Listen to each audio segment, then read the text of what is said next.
All right, guys. Yeah, we're back. It's Monday. Finally sitting in my own house. I feel like I was in someone else's house for a little while. Now I'm in my own house, so it's a little less. But good to see you guys all here. Kenneth, Gus, Eric. I don't. Judy. Travis, what's up, Judy?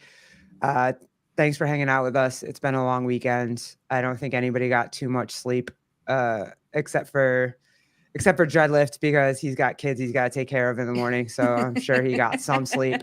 Try to, right? Yeah. An attempt. But yeah, we wanted to come in and kind of like let the adrenaline dump settle and see if we could talk a little bit more about it. Slater, what's up, dude? And we only have Dreadlift for a little while. Oh, there's the man. He's here. He got here. Awesome. Hey. Hi guys. What's up?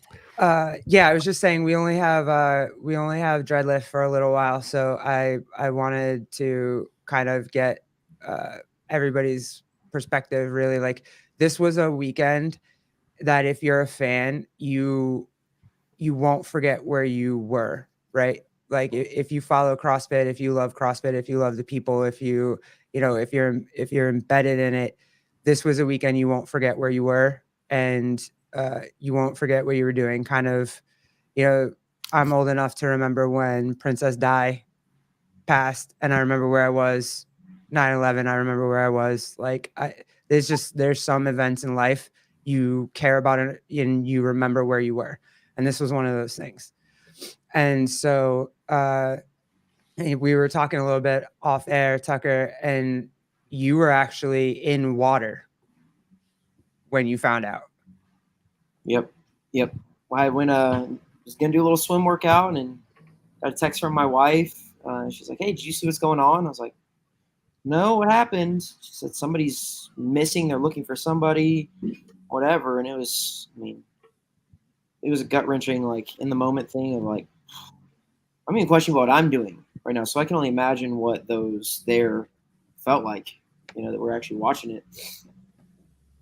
I was sitting on the stairs watching a live and saw another live and was like, "Oh no, text everybody." Mm-hmm. And so I just texted everybody to be like, they're okay, right? Like, I assume that, like, they're okay. And it just didn't turn out that way. But, like, I remember where I was when it came out that somebody was missing. Is that the same for you guys? Yeah, I'm in Hawaii, so it was 5 a.m. I sat up and opened my phone, and the first thing I saw was someone was missing, and I literally sweat across my forehead, and I just woken up. And then my wife turns to me and says, "So-and-so just texted me, somebody died at the CrossFit Games." And I said, I just went panic, like complete panic, even though I'm 6,000 miles away, like panic. Like just doom scrolling if I can find any info that I can about it. And then it starts coming out more and more. And I think the feeling that I had in my stomach hasn't moved one bit in the last 4 days. I feel empty. Like, I don't even know how else to explain it. Yeah, I was working. So again, being in the UK, we're the other way. We're ahead, right? So it was kind of late afternoon for me. And yeah, I was working it, and again, like, got it all through Instagram. So I was, because I wasn't able to sit down and watch it, but I think I saw first that Yella had won, and I was like, oh, that's great, good for him. He's a nice guy. I've chatted with him, and then I'm basically just getting all the information through Instagram stories, just different stories that people are putting up, and then and I think the nature of like social media, you're never sure what's real and what's not, or who's making a stupid joke and who's not, and then you start piecing together all the things. You go, no, hold on, this is, am I understanding this correct? Or you're seeing just like an image with no context initially, and then you're trying to kind of build context around it. So it's a little bit weird piecing it all together.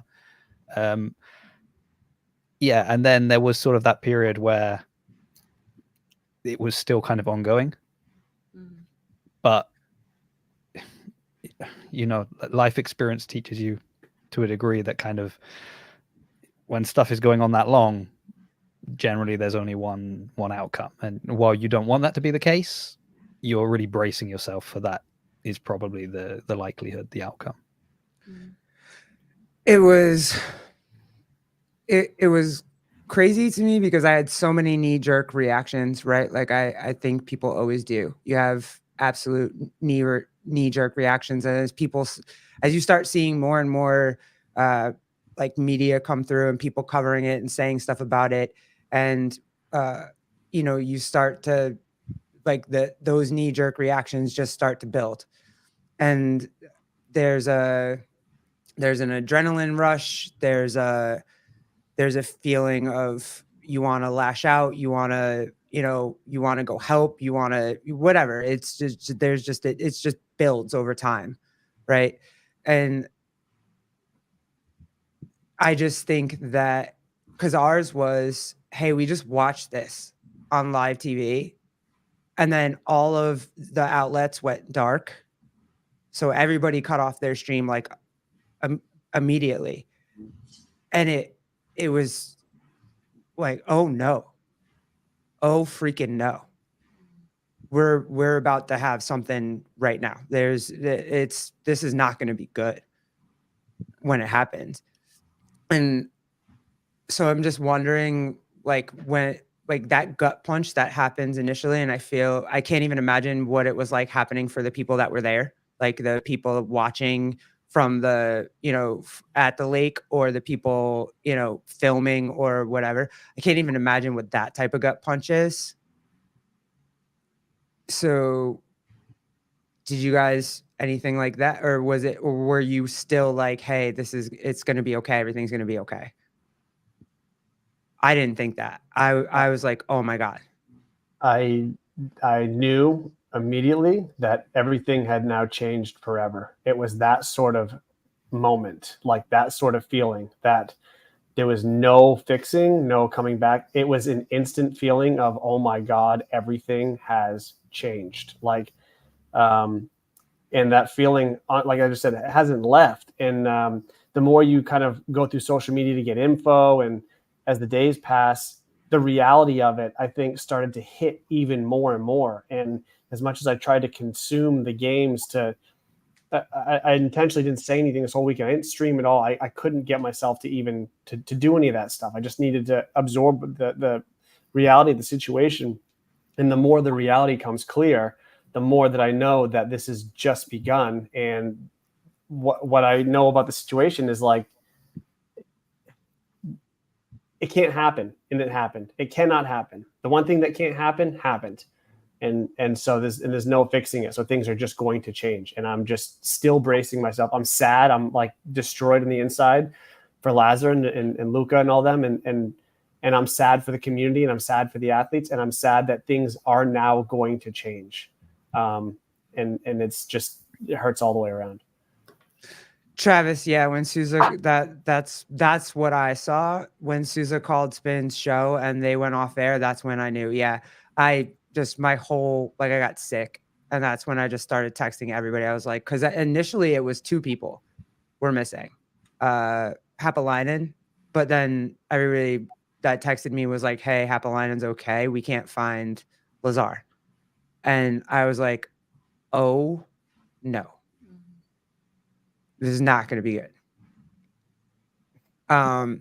Because I know. Go ahead, Tucker. Yeah. I was just gonna say, it's as soon as you hear it, it's one of 2 things. It's either it's some mistake and somebody's not missing, right? They just haven't accounted for them or something, or it's like Seth said, like this is going to change at this point. Like there's no like maybe, like I don't know, like there was no real hope in it. As soon as, like, if this is real and this is really what's happening, it's worst case scenario. Like that's what goes through your head. That's immediately the reality that now we're all living in and dealing with. As an athlete, like, you want to make the games one day, you know what I mean? That's your goal. You have a family, you have a wife and kids, like you have one on the way, right? Yeah. Aren't you due soon? Yeah. How does this break like your trust at all with CrossFit? Is this like, is this like, oh no, I can't trust you to make sure that I get home to my family? Is there anything in there like that? I don't know. I don't know that I've let myself think about it that way a ton yet.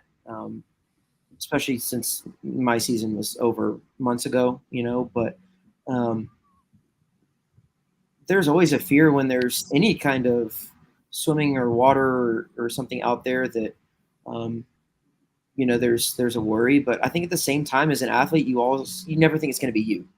You don't even let that play through your head as far as an outcome, and I mean, you hear things about like they were supposed to be wearing swim caps and none of them wanted to wear them, so they didn't, or it was hot and they took them off or whatever. I think that's the athlete mindset of like, it's not going to be me, and then once it is, like, it's too late, so and obviously I've tried really hard to not necessarily play both sides of it, but I see it from the athlete perspective, but I also see it from like an affiliate owner who wants to believe the best in what CrossFit is trying to do, and trying to reserve judgment as far as like what really went on, how many people were really out there with him, what was the plan, because I mean, we can all speculate, right? But I don't know that anything like hard and fast has come out yet. No, so I try to reserve some judgment, but like, I mean, the videos that are going around, I mean, it's sickening that like that could happen. I mean, I know that you're told, for instance, I swam at Granite Games one year, and they told you, hey, if a lifeguard has to help you, that's the end of your competition, right? And so like you're like, well, I don't want them to help me unless this is really going poorly. And I think the lifeguards are told the same thing, so they're hesitant to a degree. But at some point, like, is it 2, 3, 4, 5, 10 seconds? At some point, you've got to pull the trigger and go do what you're supposed to be there to do, So I don't know. I feel very conflicted as far as trying to not assume the worst, but then also like, what did my eyes actually watch?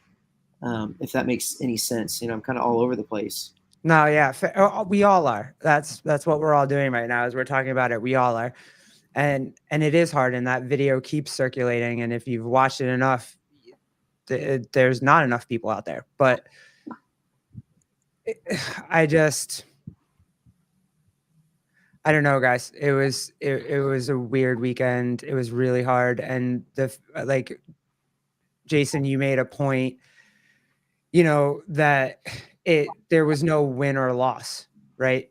Like whatever decision anybody made, whether it was an athlete, whether it was a fan, whether it was CrossFit, there was no, you couldn't make a right decision, because this is just so gut wrenching. Yeah, I mean, it's like the classic thing where people are saying, oh, like continuing, it's what Lazar would have wanted. And then someone quickly jumps in the comments of like, oh, actually, I think Lazar would have wanted to not drown. And it's like, yeah, of course. Like that goes without saying. But it's like, you're flying somewhere and you miss your flight. So now what do you want to do? You can take a car, you can take a train. Like they're the options. Oh, well, I'd rather be on a plane. Yeah, I get that. But that's not an option anymore. So it's now of these two, which is the best one. So obviously the best thing to happen was that this didn't happen. Now that it's happened, it was then how would they deal with the situation? But, people are, so when it happened, like today is the first time I've posted anything since it happened. I didn't really post anything over the weekend. In fact, I initially didn't post like even a story or anything.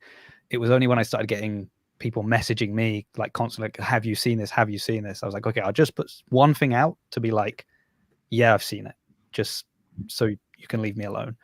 But I've got nothing to add. I wasn't there. I didn't see it. So, and even people that were there, that they did see things, this is why we'll have an investigation. This is why we have to trust in an external investigation. I mean, this is the point, right? Somebody died. That's not then something CrossFit can say, well, we'll handle this internally. We'll look after this. Like this has to be dealt with in the official way, right? So we have to trust that they'll do their due diligence. They'll, investigate it the way they should. And then whatever the issue is will come out and the right people will be held responsible. But it's things like, someone saying, well, somebody tried to swim out and the lifeguards send them back. Yeah, but let's pretend that Lazar wasn't in trouble. And now someone jumps in and starts swimming towards the group of athletes. What should the lifeguard do? Yeah, in that careful. I case, said that. I got hammered for it. They were like, "Hey, you blame the lifeguard." I was like, "No, I don't blame the lifeguard." Like, if a fan jumps in the water, it's like the same thing as if a fan runs on the basketball Yeah. court and you don't know something's happening, or the fan runs on the football field and you don't know somebody is having an event. Like, it's the same thing. That girl, But that and is an extreme thing. That's an extreme Yeah. thing. If a fan's jumping, panicking, swimming towards somebody versus like someone streaking across the field in the middle of an event, like the people who are rescuers should be that awareness heightened. A fan is swimming to help somebody. Something is happening, and they, instead of turning them away, what is the emergency? And they're, again, I wasn't there, but if something like that happens, it needs to be taken seriously. But do we know? Did she know that he was swimming out there to help somebody? We don't know. No, I'm not saying that. But what I'm saying Yeah. is the fact that somebody got in the water and started swimming means that there is something happening that needs not just a quick pass by. Something is happening. Something. It doesn't just end with you sending them back. Something is happening. That's all I have. That's all I have to add about that. It would freak me out. No, I get you. I get what you're saying. But for like someone like me, if I'm in the water and I don't see anything is happening, or I don't notice that he is having an event, and I see someone jumping in the water, I would think about it like it's a football thing or a basketball thing, and someone just wants to get close to if she didn't know who it was, or she couldn't hear him, or he couldn't verbalize what was happening, you know what I mean? I don't. Yeah, no, I get that. I get that. I would hope that people who are in an emergency rescue situation could think through all possible avenues quicker and explore all options. And I'm not saying that they didn't. I'm just saying that is a huge red flag. Something's going on. Someone's swimming towards the action, like fast in a panicked way. I get it. They're not launching a raft and like with a drink in their hand trying to swim and be funny for social media. Like someone's panic swimming immediately over to an athlete. Like that should, in my opinion. We're desensitized to that a little bit. Like we automatically think people are trying to go do things for attention. That's a fair point too. You know what I mean? It's people do it all the time. Like I'm not saying that there weren't things wrong. There were things wrong. Like there's things that need to be addressed and fixed immediately. But I'm just saying there was a lot of events that happened that day to lead up to this. That's all. But I'm sorry, Jason. I interrupted you. Did I interrupt you? Did you lose your train of thought? My bad. You were talking about. No, I guess I didn't realize how touchy a subject that was. I mean, I was just pulling that out as like one of the multiple things that people were kind of commenting on as, well, this happened. So, like somebody jumped in, they should have immediately known, and like that would have solved everything. And it's like, well, as you're saying, that's kind of maybe one factor in then multiple other things. Or like, people were screaming at them from the shore. Yeah, again, but like, were they able to make out what they were saying? What? Yeah, that's were people not screaming before that as well, screaming at athletes to like come in faster, to like cheering them on. Now, obviously, there's a difference, but when you're out there, how much of that difference can you take in? Put up on your video literally that that Chase and Adrian were saying like these are the signs of struggling while he was struggling, and they gave the timestamps and whatnot. And how was Chase and Adrian to know that he was struggling in that way though? Like they just thought they could have just thought he was tired, or do they, like that situation, like Colleen was saying before, it's kind of outer body. You're watching it, you're having a good time as a fan. All these little factors are coming in that show that he's in trouble, and we don't know it. We can't see it. And I guess also in that case, like, where is Chase? So even if they've worked out, oh, this is a sign of struggle, and actually this is happening, how many people does it need to pass? Like, does he have a direct line of communication to the people that were there, by the lake that could do something? Or is that information now needing to be conveyed through 2, 3, 4 people, in which case, by the time it gets to the person out there, what's happening? So there's so many facts. And again, it's all speculation. Yeah. At least by us. Yeah. Now, there are people that have posted up, their experience right there, like, in the water, what was happening, what they've seen. And that's great. That's their experience, so they can share that. But, I'm in England. I'm so far away from the action. I've got nothing to say I beyond wasn't there. what I've seen. So I'm more than happy to sit back and let the professionals, tell me the final result in due course. CrossFit Adler appeared to be the struggling athlete on the surface, but drowning doesn't look like drowning. That's who we were talking about, right? At the time, was Adler going way off to the left. We weren't. I get what you're saying. I don't even. Oh, what is this, Judy Reed? Can you pull it up, babe? It won't let me do it. Plus, they are CrossFit athletes, so we think they are invincible. Yes, that is a fantastic point, and I've talked ad nauseum about this with like friends and family or whatever. But is it like, Tucker? Do you think? Because I know you got to go soon, bro. I really appreciate you coming on and talking to us and hanging out with us. But do you ever feel that? Do you ever feel like people just think like, hey, you're a CrossFit athlete, you're a semis athlete, you can just run through a brick wall and they just don't worry about you the same way that they would worry about like the affiliate athletes, or just like, when us normies go to competition or something like that? You know what I mean? Yeah, I think so. I think, like I mentioned earlier, I think we think that way about ourselves a lot of the time, where I know saw a lot of conversation about, this, like, the athletes specifically. We've got to stand up and we've got to be the ones to put our foot down and demand these changes because we don't feel like they were taking seriously or what have you, whatever the storyline is there. But it is, it's 3, 2, 1, go. And all is that there's this many points on the board and that this is the task at hand. And you get in the mode where like you're Brent said it a lot this weekend, like you're there to do a job, and you can kind of turn some of those emotions off to a certain extent and just, I'm going to go do the job that I came here to do. And maybe you do forget about some of those. Well, maybe is this really the safest thing for me to do right now? Is this, are all the proper precautions being taken? You're not worried about that when it comes game day.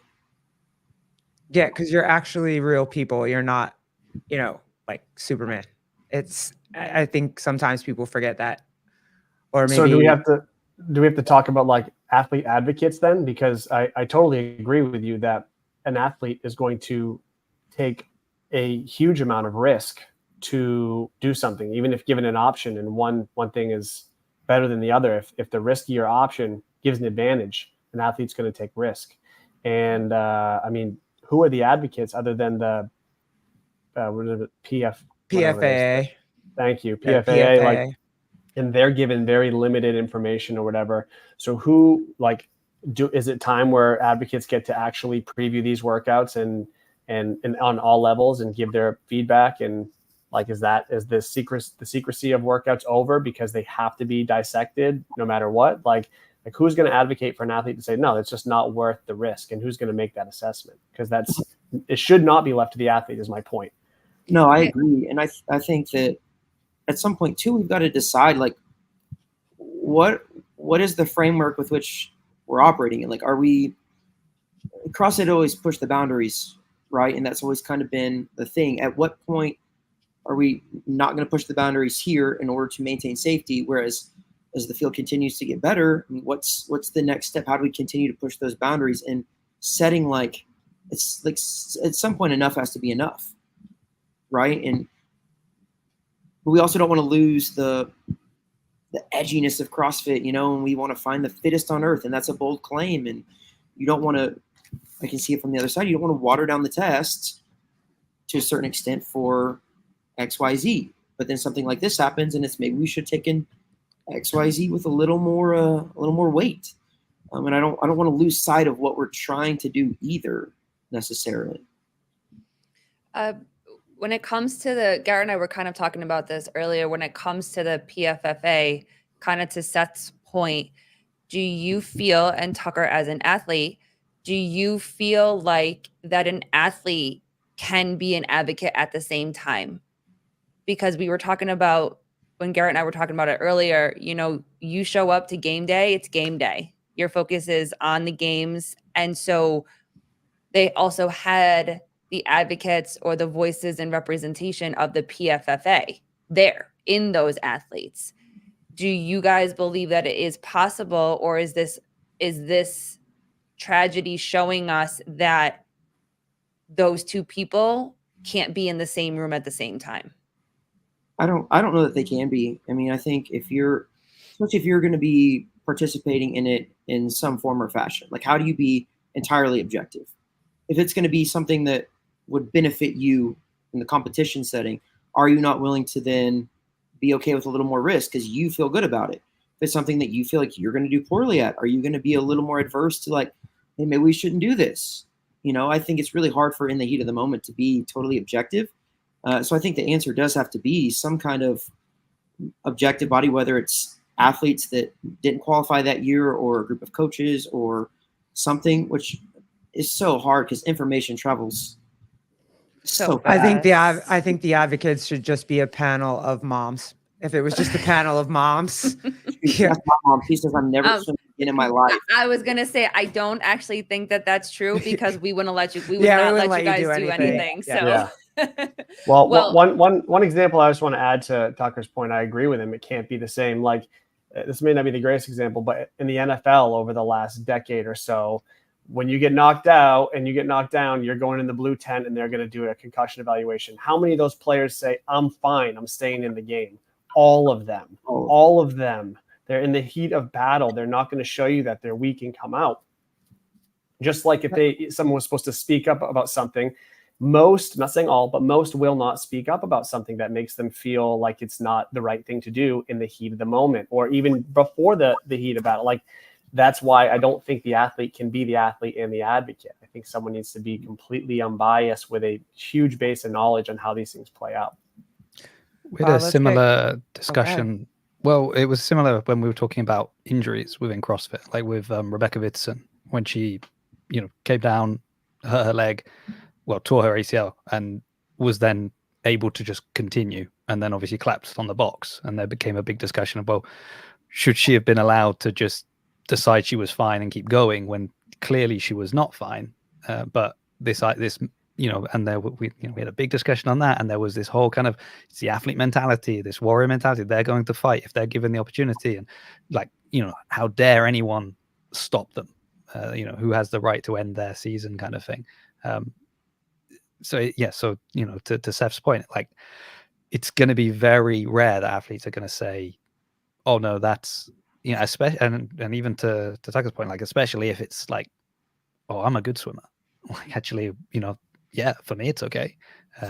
Why not take a little bit of risk, even if they know it's probably not good for someone else? Tucker, thank you so Bye, much. Tuck. I appreciate All you. right, See you, dude. Yeah, it was awesome. Thanks for having me. yeah, see you soon. Love you, bro. Bye.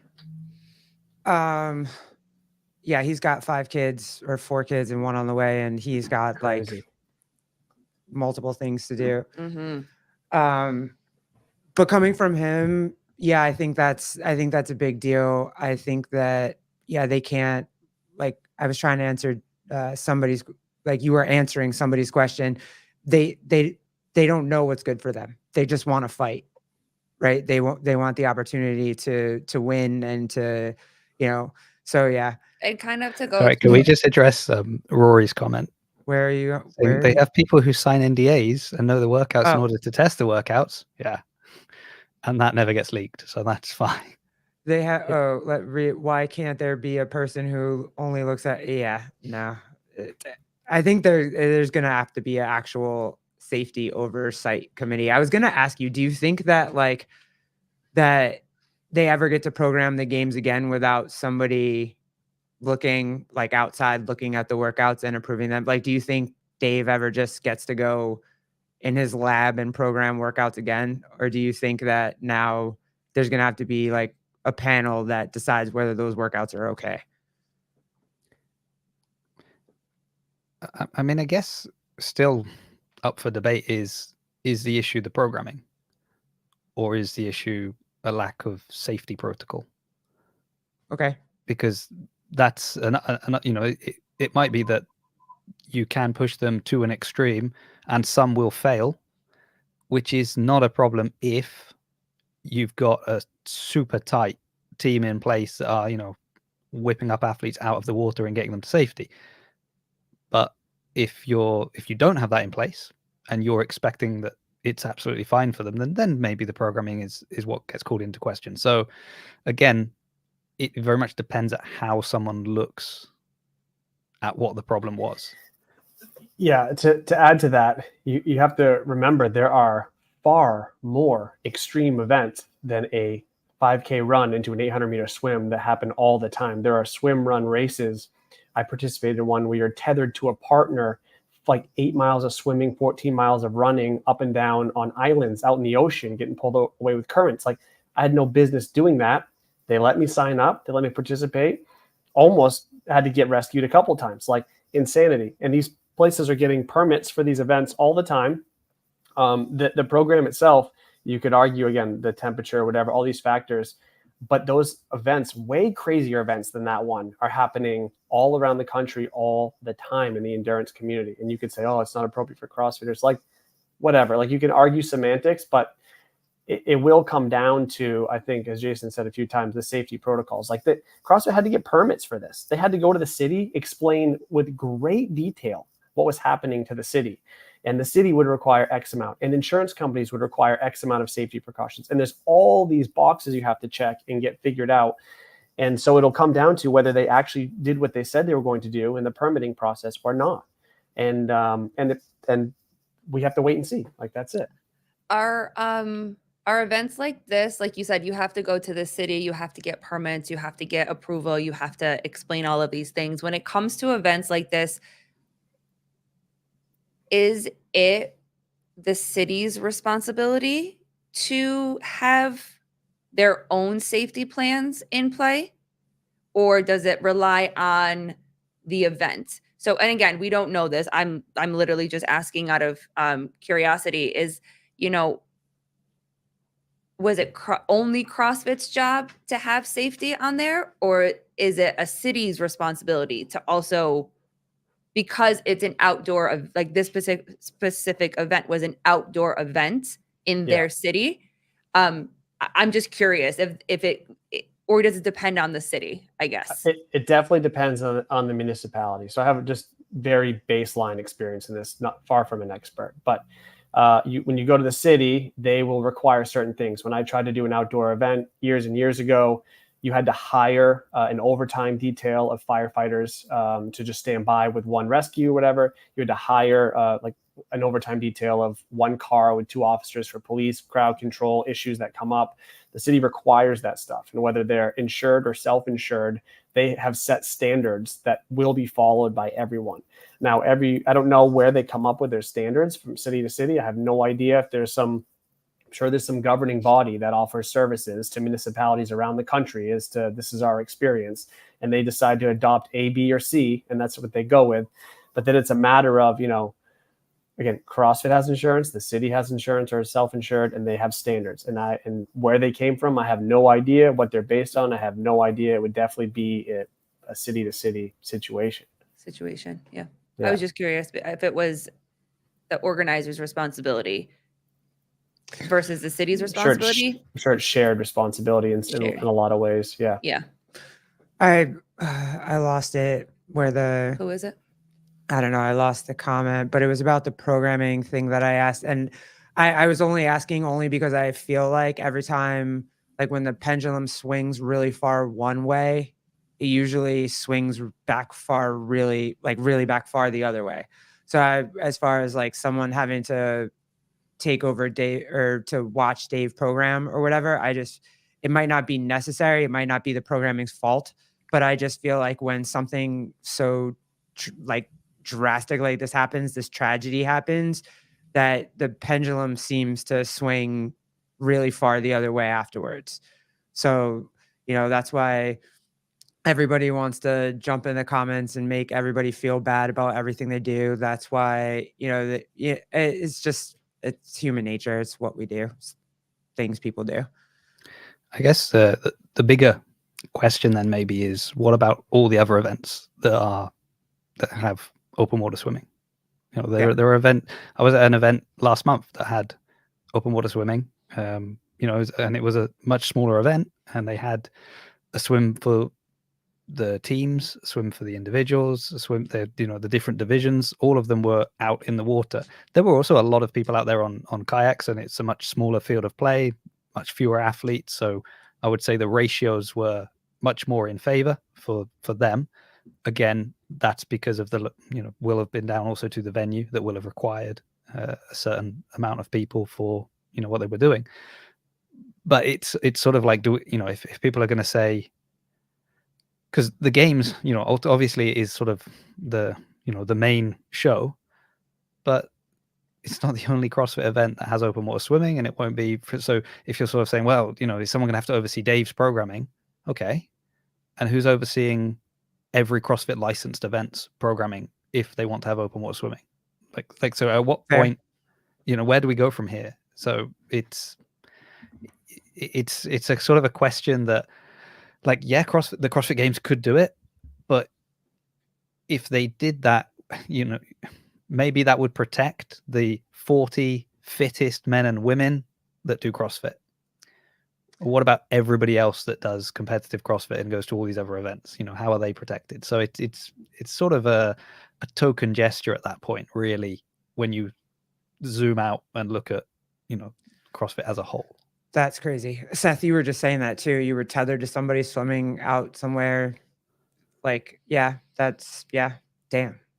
Me, Mackenzie Riley's husband, it's called Odilo. It's like this European race thing they brought over here. You get tethered with like a 6-foot cord and you swim between islands and channels, and you get, it's insane. I had no business doing that. I didn't know. I was young and stupid, signed up for a race. It was horrifying. And they let me do it. It took us like 8 hours to finish this crazy swim run course over and over again in and out of the water. Like, so these events are not going anywhere. Like, I don't know. I don't know what they're going to do here, because open water swimming inherently is not dangerous, right? It's when something happens and the proper protocol is not in place, or even if it is in place, but someone doesn't act to save somebody. Because, I mean, I don't know. It's all confusing. You could just go so many directions with this. I mean, and that's why we're just having like regular conversation, like regular people who don't know what's happening inside any, like I got all my information from the internet too. Like, I was scrolling just as fast on IG as everybody else was. My wife was, like, we were all like, what is happening right now? I wanted to get into CrossFit. I'm curious how many athletes are actually done. And before we talk about that, because I wanted to talk about, they all have to have PTSD like crazy right now. Like, fans, athletes, you swim in the lake in an event where your friend died. You know what I mean? Like, you just have to have PTSD at this point. Like, there's no way that they don't. You saw all their faces all weekend long. You saw how there were so many, it was a melting pot of reactions. It was a melting pot of feelings. It was a melting pot of, you know, everything. And between fans, between athletes, between event organizers, between media, like everybody, it was crazy. And so for me, it showed how much it affects everybody differently.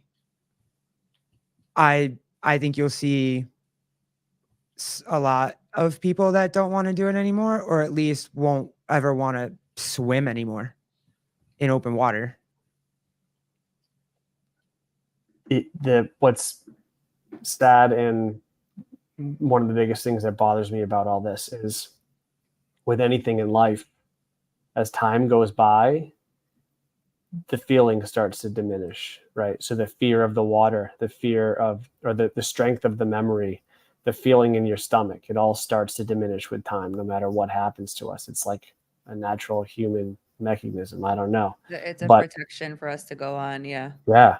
And so with that, I'm not saying Lazarus' memory is going to be tarnished or forgotten at all, but the feeling people had at one point of this, as their lives move on, will continue for some athletes. So I think you're going to see maybe an athlete takes a year off because it takes them longer to get back on the horse. Like, I don't think you're going to see a mass retirement, but certainly changes in perspective. But people will heal in a certain way. Never the same, but heal. Do you think that's okay though?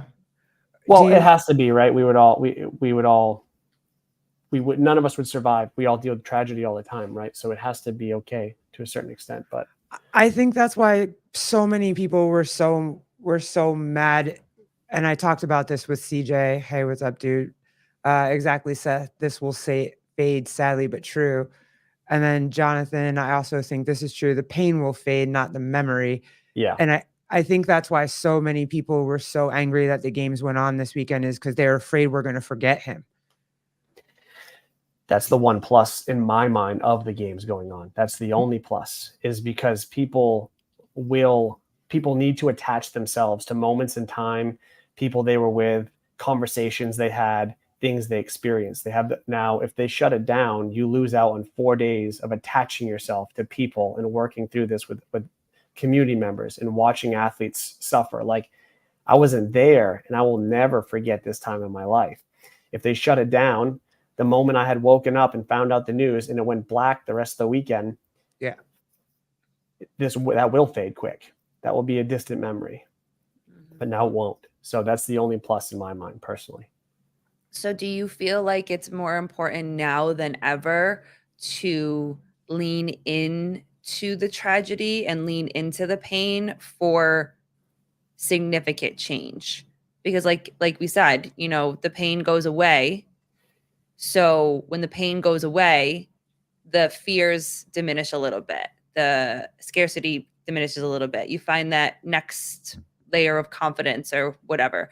Do you feel like now is the best time to lean into that pain, to talk to the PFFA and to lean into trying to make changes?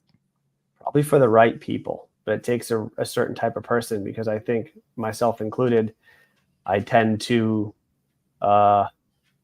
find a way to push the pain away sooner. I want to forget the pain. I want to run from it. I want to bottle it up. And it's just like my way I've done things my whole life. I think a lot of people are like that. So those who are, I guess, stronger than me emotionally in some ways should hopefully take some charge in this. I just don't know who those people are. What do you guys think? I think it's going to be, and you mentioned this a little bit too, Jason, I think it's going to be Pat Vellner. I think with Vellner's statement coming out saying he wore the shirt on the floor, and that's why I also too think that continuing the games was a good idea.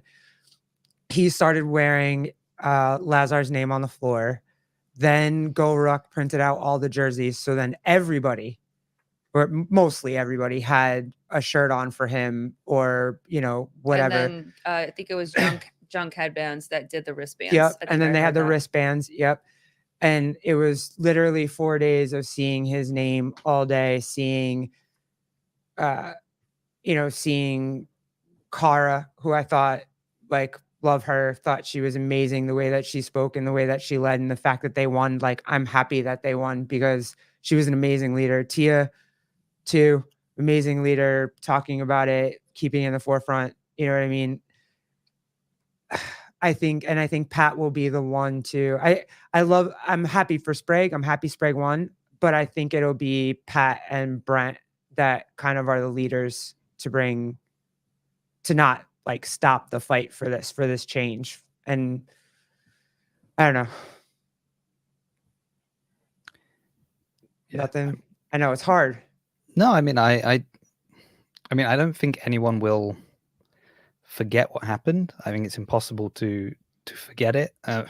Well, people forget who Rich Froning is when they just start CrossFit, right? So maybe, new people that come in, I mean, do you sit them down and have this discussion with them, 2-3 years down the line at the games, and they say, oh, why don't they do this? You say, well, we've got to tell you about what happened in 2024, the most tragic event at the CrossFit Games.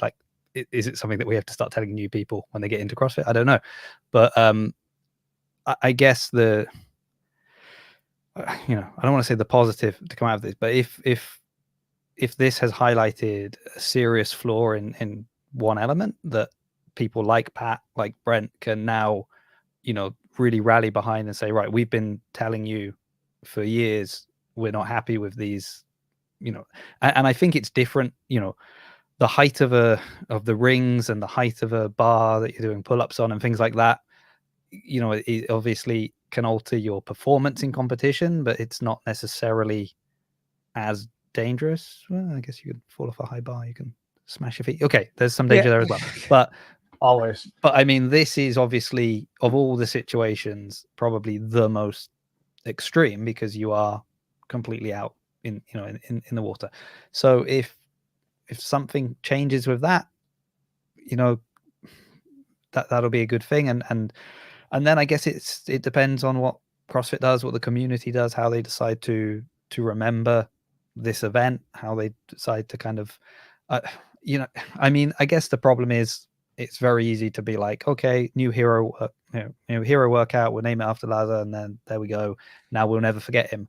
Yeah, but that sort of almost gets shuffled in with all the other hero workouts, and it's like, not that he's more of a hero or less of a hero. Do you know what I mean? It's just, this is different, right? You don't want them to forget that element, but at the same time, I think what Seth was saying is true. Like, people aren't, maybe the first year back, you're a little bit more timid about going into water, or the first time you go to a different event that's got open water swimming, there's going to be that sort of haunting memory, but probably they'll do the swim, they'll get through it, and the next time it's a little bit easier, and the time after that it's a bit easier still, and life kind of goes back to normal.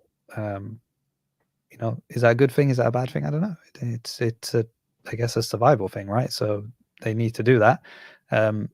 I've seen some of the comments, people saying, are people done? I mean, if the amount of time and energy they've invested into CrossFit for the majority of these people, like, what does being done mean? What do they transition to at this point if they don't want to be doing CrossFit? Maybe it's the last time they go through the games. Maybe, like, that could be for some. They say, what, I'm not jumping through all these hoops. Semi-finals, or what is it? Quarterfinals, I was getting, no reps for these box step ups. Semi-finals was a pain.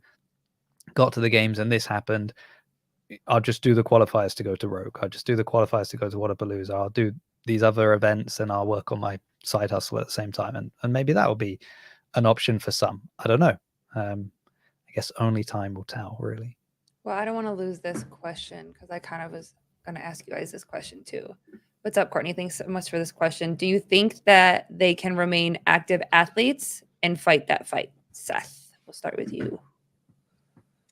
Yeah, they can. I think they can. I just don't know what the fight's going to be exactly yet. I think we're waiting. I think we're in a big waiting period. I don't know. I don't know how to put my finger on what we're fighting back for, other than the fact that he didn't get pulled out. Like, what are we looking at? I don't know yet. Mm-hmm. I don't know if that helps. It doesn't help at all. Like, I don't even know. Yeah. No, there's not enough information. I think that is what you're saying, is that there's not enough information yet. We don't know yet. Yeah. So for sure. I don't even want to I just want to address Courtney Morrison's comment. Second point. Yeah. I'm not saying don't make a hero one for Laza. I'm just saying, is that like, don't be like, okay, that's it. We made a hero workout and job done. Now, agreed. We've done this games sort of in his honor. We've done a hero workout, tick, tick. Now we move on as if nothing ever happened. Like, that's a great element to add, but it needs to be, incorporated with whatever else there is to sort of keep this moment relevant. Yeah. So, basically the reason this needs to be remembered is so it doesn't happen again. Like, that's the other thing, right? It's, this is a tragedy. Once is a tragedy. Like, twice, 3 times, it becomes unacceptable at that point, right? And yes, there is inherent risk in everything. Yes, every sport has risk. Yes, people, there were like 2 people died doing a Ironman last year in Cork or whatever. Like, yes, all of those points absolutely valid. But just because it happens in other sports and just because it happens doesn't mean we want it to happen. Like, as much as we can prevent it, especially, and I know there's a separation between these things, but you still, while CrossFit is still married, the methodology and the sport, you've got to remember that first and foremost, it's meant to be about health and fitness and longevity. And it's like, don't kill people if you're then also trying to promote this is what's going to help you live to 100, right? So yes, it happens in other sports, I know, but that's almost like it's relevant in that don't demonize CrossFit because it happened to them as if it's never happened anywhere else. Right. But at the same time, the fact that it happens everywhere else, don't take that as a kind of get out of jail free Like card. also the It doesn't matter that it NFL, happened here. the Yeah. NFL isn't preaching like, hey, come play professional football and you'll live forever. And you're like, you know what I mean? They say that kind of thing. Is that what you're kind of saying? Yeah. Well, yeah. I mean, that's a whole nother. Sorry, I fucked you up. I put you on the spot. I'm sorry. My bad. No. It's Okay. I'm also. No, and he's also John just jumped in laughing with a at John comment. Woolley's Yeah. comment. Okay. So let's bring some laughter into go ahead. this conversation. Let's do it. Jason looking extra manly with the beard growth. And then I feel like it was Gus that asked you if you were wearing a toupee, but that was way at the beginning. We were too serious. Oh, me? No, I've just come back from the box, so I just jumped in the shower before coming on because I, wanted Didn't get a chance to smell good style for it. everyone else. So, yeah. I will say this though. Sorry, not to Go go ahead. gloomy again, but No, go. if there, I tried to like honor hero wads. I tried to read the story, especially early on in CrossFit. I got really into that for a while. And like, that's what you're supposed to do, right? You're honoring the person that the workout's dedicated to. But he will have a workout, I hope. And when it comes out, it will probably be the first time that a hero wad hits me the way a hero wad's supposed to hit me. It'll be the first time that I have the direct connection to the person that's being honored in some way, and I will feel and I will remember the pain. I will remember all those things. And so I want that hero wad. And I'm not saying Jason said it wouldn't happen. I'm just saying that is something that I want because I don't want to forget this. I want to relive this. I want the perspective regularly of how important this is. they have created a workout, and it is I'll try to find it. It is the workout that he actually programmed. Yeah, I saw the morning chalk up one he did a while ago. Yeah. So that is the one that they have named. And I think that. Well, who's named that though? Is that CrossFit that's done that, or that morning chalk up that's done that? I'm not sure, but I know that they named it after him because Lazar actually created that workout. Like he created it for something. I don't know if it was like they used to have a weekly feature. They had a weekly feature where they would let athletes create workouts for their email, and that was the one that Lazar created. I think a bunch of people took that and did it the next day. I'm not sure if they actually officially the comments are saying it's most probably just morning chalk up. So okay. Whether CrossFit decide, that's the one, although I mean I haven't done it. I know a lot of people have done that workout. I don't know how tough it is, but when you think about hero workouts, time. I don't know. I always find like hero workouts, they leave you in pieces afterwards, right? That's sort of maybe that's a tough enough workout. I don't know. But we'll see what CrossFit decide to do, whether they just go with that one or if they make something else. Great. I'm more than happy. As I said, I'm not saying don't do it. More than happy to have the hero workout. I just think I would hate that they feel like job's done at that point. Like, okay, we've done that and move on. I wanted to touch on one more thing with you guys and see what you guys feel about this, because this has been kind of a source of contention. Is Vellner saying that, and I think a lot of the athletes are saying that they want to stay in CrossFit so they can make a change from inside of CrossFit, right? And a lot of people, don't want to be involved with the games or, whatever, because they feel like they can make the change outside of CrossFit. And I think both parties want the same thing. They want to see the change. They want to love CrossFit. But everybody's just so hurt right now that they can't see that they're trying to do the same thing. They just are coming at it from two different avenues. And I don't think either avenue is wrong per se, but also they're not talking to each other now. almost. That's what it feels like to me. So what I'm saying is the division kind of hurts. Like, it sucks to see the division within the community, because I can tell that the community wants the same thing. And right now, because of that hurt, they just can't come together for it. I think that the time element is going to be the key there again on both sides. Like, when we start to see things released, things talked about, stuff moving forward, hopefully in the right direction, I think people can start coming back together. But yeah, when you have such a polarizing topic and opinion that's going to just divide people, games has to stop, or the games must continue, and people are emotional. There's no way around that divide, because there's no right answer, right? So you're going to, and yeah.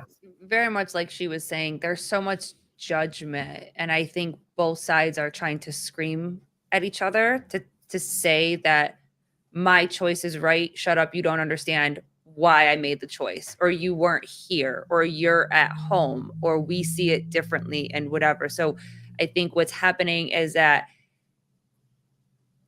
there's so many emotions and people really aren't sure what is going on. It's almost that outer body experience that we were talking about before, whether you were there, whether you watched it, whether you've seen the clips, whether you've read the comments, whether you've seen the posts.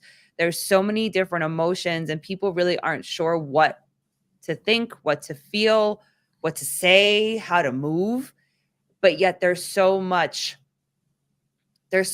pressure to move the way that someone else feels. So what's happening is that if I don't move the way, just for example, because we're sitting here, if I don't move the same way that Seth moves, then one of us is wrong. Then one of us deserves to be broken down even more. That one of us deserves to be criticized even more. And I was talking about this before we got on, and I saw that more this weekend than I have ever before. And I always knew that there was a dark side of the internet, just in general. But I feel like I really felt it this weekend, because there is such this negativity of, you don't do it this way, then you're a piece of shit. You do it this way, you're disrespectful.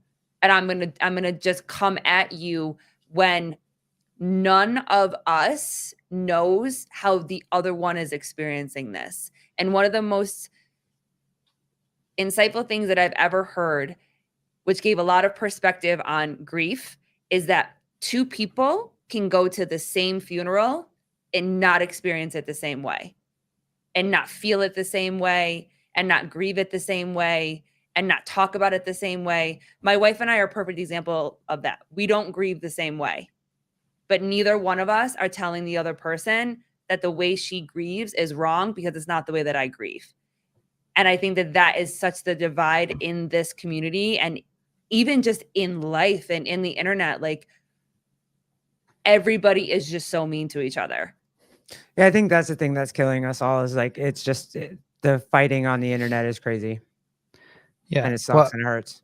And I think the grief thing is interesting, because not only does everybody process grief in different ways, but individually they process individual grief in different ways. So, and you'll hear stories of someone who's like, my dad passed away and I didn't feel anything. And then it's like 2 years later, I was driving home from work, and, I parked my car outside my house. I just burst into tears, and I was like crying because it hit them, later.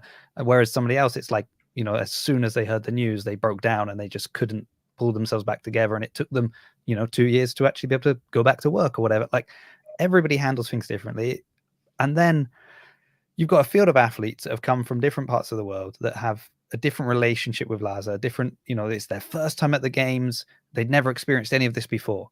Oh, I've been here multiple times. I've told CrossFit this is an issue in the park. Like, you've got, Laza, we used to chat all the time. We were really good friends. Oh, I didn't like Laza. The last thing I said to him was really rude, and I feel really bad about that. I'm never going to get the opportunity to kind of apologize. So there's so much going on that we have no inkling of what's happened, like individually, what each person has done, or even what other stuff is going on in their lives beyond what we see on social media, what they choose to share with us. So yeah, let people do what they want to do. And, in the end, some of them might come out and say, you know what, I actually think I made a bad decision, or I made a good decision, or I'm happy with how it went. I'm sad about how it went. Like, it is that excessive need for people to just like jump on and give their opinion on what everyone's doing, which I don't really get. And kind of have built my whole, I don't want to say brand, but my whole thing is being that voice in the middle and being like, okay, you think the games should have been cancelled, right? Here are some reasons why, or like this is some of the things that would have happened if the games had been cancelled, and this is some of the things that will happen if the games had continued. And never am I saying, and which one is the right decision. No, it doesn't matter what I think, because it has no relevance to just here's some more information. It's always that idea of just, can I just give you a bit more information from the other side or from the other point of view? Just, it doesn't have to, even if it doesn't change your point of view, right? You still feel exactly the same. Does it change it enough for you just to be quiet and just to not jump in? But no, of course not, because it's social media and everybody. Yeah, well, it's just tough when people are emotional, right? You're the voice of reason, but no one wants the voice of reason at that point. They just want to kick, scream, and cry because that's what they're feeling. It's just so hard to overcome that. But also, you're asking a bunch of like 20-year-olds to have this thing happen to them, this tragedy happen to them, and be emotionally like okay, yeah, like it's not. They're gonna go through a wave of feelings. They're gonna feel like they can do it, then they're gonna feel like they don't want to, then they're gonna want to kick and scream and like rage because they're so upset and they don't know how to handle their own feelings. Like all of these things are gonna happen, which I think is why I so much wanted for Brent or Vellner to win, just because of their age and their experience.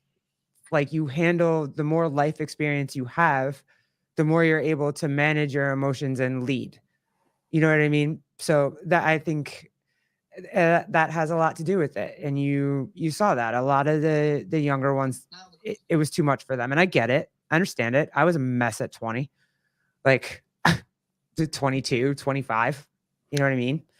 Yeah. So talking of like fun comments, just left a comment on my thing being like, well, do you genuinely want to know what we think, or do you just want likes, clicks, and engagement? Like, what are you going to do with my opinion? It's like, I mean, no, anyway, it's people like see they're looking for an opportunity to get angry. Yeah. Like it's anyway. Fun. That's all. I mean, that's all I wanted to do. It was just be able to process it too. Like, talking about it, I feel like for me helps me process things that I don't understand or that I should learn more about or I should know more about. Like, asking you guys questions, I'm literally asking you because I don't know, or you might have a different take than me and I want to know what your take is. You know what I'm saying? So, well, I just want to say I really appreciate you guys having me on. This is the first time that I've spoken about it outside of with one or two of my very close, trusted friends. And so this is like, I don't want to call it like an icebreaker, but I wasn't at the games. So those of us that weren't there are doing some like grieving on our own, not being able to see it, part of the community, experience that process. And so this has been helpful for me. So thank you. And thank you for doing this too. And I think that, again, it goes back to, we all experience this differently. And I think giving each other grace to the capacity that we are all trying to navigate this. And most of us literally just want to have a conversation about it, of like, hey, how are you feeling? What's your thoughts? Can, like, you know what I mean? And just have conversation around it. And not everybody is up for that, and that's okay. But it was very eye-opening to see how split life really is. And it's really sad. I wanted to really sad. Ortega, I can't find your comment now, but you had a great comment before, and we can kind of wrap it up here and let these guys go, because I know Jason has been up for 72 hours, and I'm sure Seth is probably like whatever. But Jason or Jonathan Ortega, you said something, I'm paraphrasing probably, but trying to figure out who cares more. Like, we have to stop. It doesn't matter. We all care. We all care. We're all experiencing differently, but we all care. We all care about the fact that life was lost. We all care about the fact that like stuff has to change. We all care about that fiance that's not going to hold her her husband tonight, or we all care. And so just everybody calm down. It's going to be okay. We're going to figure this out. We're going to talk about it. We're going to have feelings, and we're going to be okay. Yeah, Seth, you're going to make me cry. So one final thing I would just add yes, is that it's interesting as well. Like, if you do one of those workouts and you do it hard enough to win the workout, so you then get interviewed after, like we've all tried talking after, a hard workout, right? And then you're in that moment, you're going to say something, and you say whatever you say. Maybe you weren't sure you were going to win that workout, so it's not like you've scripted out your response, ready, prepared. And then we have hours and hours to go back over every word you said, analyze what you've said, and critique it. I mean, like, well, I can't believe they said this, or I can't believe they said that. Dude. And I feel there maybe you need to give people kind of, especially as one of the things we've said in past years when this wasn't a factor, is kind of how maybe some of these athletes need a bit more media training and being, better prepared for interviews and things like that. And it's obviously the veteran athletes that get more time on the mic, get good at that. Others, it's still kind of a learning process. But I think being able to sort of retroactively go back through everything they've said and really pick it apart and dissect, how disrespectful their comment was or something like that is, again, people looking for reasons to be angry. Yeah. Or, and maybe we can just kind of, give people a pass this year. Let's just Well, because that's the thing too. If you don't answer it a certain way. Wait, hold on, Susie. Yeah. My bad, Susie. I don't dislike Sprague. I wasn't saying that. I literally just I'm old. I tend to lean more towards older people to lead. I'm sure he's very capable. Well, Ortega said this too. Yeah. To lead in prayer. It wasn't that one. It was this one. But yeah, We're that just too. Generalities. Older people are more experienced. It's just generalities. That's it. I'm not saying. But this is what Ortega said. But they actually knew him, Daniel, like personally. A lot of those athletes didn't know him. I don't know what that's in reference to. Oh, but, sorry, that was the wrong one. I'm just sorry, Susie. I'm not saying that James Sprague is not, like, I'm so happy for him. It was great seeing these young guys battle and have, like, kind of bring us out of the, the shell that we were all in, and being able to cheer and allow ourselves and give us permission to have some fun for a little bit. I wasn't saying that at all. I just tend to, I'm old. I follow older people. I don't know. Whatever. And my final thought on this conversation is that Jason, you didn't tell me exactly what we were going to be talking about. And I have crammed games events because I hadn't watched it all, like, have you in not real seen time. This show before? When do I ever talk games? Well, I don't analyze anything. Well, you invited me on pre-games. Yeah, to talk about the games. To talk about the games, exactly. So I was like, oh, I better know what happened at the games. So I've been watching it on 2x speed on YouTube, just to go through. We appreciate you being. I love you. You're prepared. The best. We appreciate you being prepared. So then you have to make another one of those awesome Jason videos where you tell everybody what happened at the games. Like there was no way. I was sorry. Love you. A lot of stuff changed before I asked you to come on the show. And then Seth, I just literally was like, hey, we're having feelings. Do you want to come have feelings? And you're like, yeah, sure. I'll come have feelings. Well, and we just want to say thank you to you guys, because we were, even this morning, we're back and forth because all these statements are starting to come out and athletes are having their voices, and they should. Now that the games are done, they're saying a lot of things, and we weren't really sure if we should do this. We weren't really sure if it was the right time to do it. And what I will say is, what I've learned is that there's always a right time for conversation, and there's always a right time to sit in the room with other people. And I think that whatever that looks like, and I think whatever comes up from that, and I think whether it's raw emotions, processed emotions, thoughts, feelings, on certain things, I think that there is always, the time is always right to be with other people. And so I think it was really cool, and we appreciate you guys being here. We'll end on this. Jonathan Ortega. He really wants you to read. Hey, Jason, can I send you short stories and record yourself reading them so I can listen to them at night? You do have a very soothing voice. He said this first. But yeah, guys, thank you so much. Seth, I really appreciate you hopping on last minute. Jason, I appreciate you cramming CrossFit knowledge into your brain for me. And I do. Seth almost made me cry. So Yeah. Appreciate you guys for everything always. Sorry. No, it's okay. No. If you need us for anything, let us know. Sending everybody so much love. Thank you guys for being in this chat. Yeah, and everybody thank you in the guys, chat. honestly, for just being respectful. Hold on, Jake Chapman. Oh no. I'm currently living in Bath, but I'll have you know I'm from the South Coast, so I'm not West Country. Leave me alone. And Jake, yeah, no feelings on Friday show. No, I told Jan I cannot wait for the Hog Fest that's about to happen on Friday. Enjoy, Pause. boys. I won't be here. Okay. Enjoy. I won't be here. All right, guys. Everybody have a good night. Thanks for hanging out with us and working this through. Yeah, appreciate you guys. Have a great week, and we'll hit you up on the next one. Deuces. Bye, guys.